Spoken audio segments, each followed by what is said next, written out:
This site is home to a croquet pitch, tennis courts, a cricket field, even a little pitch and putt area, as well as being available for many other sports and activities.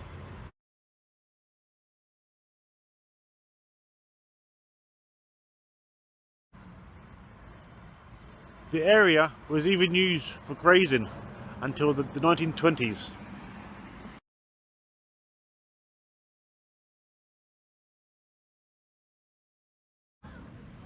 And there was even a lock here at one point as well.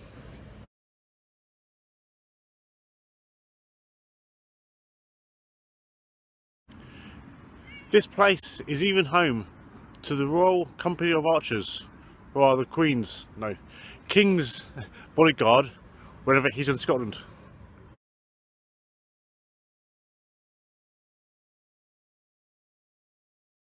In 1827, there was an Act of Parliament meaning nothing could be built on the area of the Meadows, except for maybe that little sports club you can see behind me for the cricket players, and there's a cafe right at the very end of the park.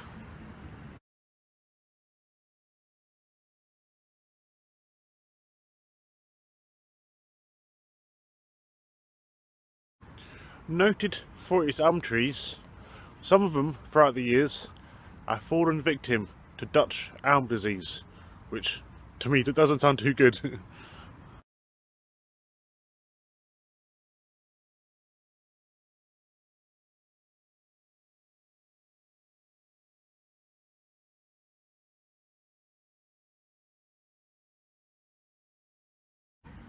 Home to the occasional fun fair, this place is also a venue for the Edinburgh Fringe. They normally have a big tent over to one area with a clown or such doing his magic.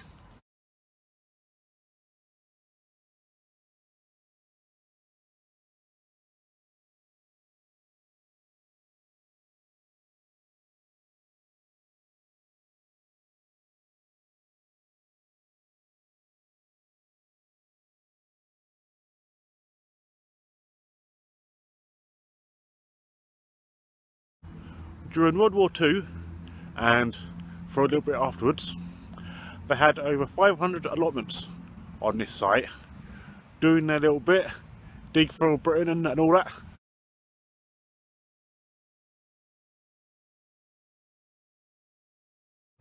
This also plays host to a Meadows Marathon, which is an annual event, as well as the start-finish point for something called a moonwalk, which is all done for charity and all that.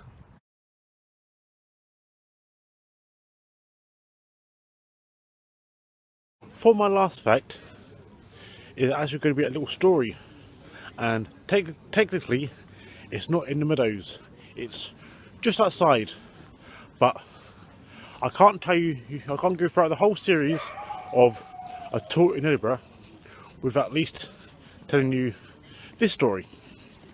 Now, it's just outside the Meadows is Greyfriars Kirk, which we touched on slightly with our story on the grass market.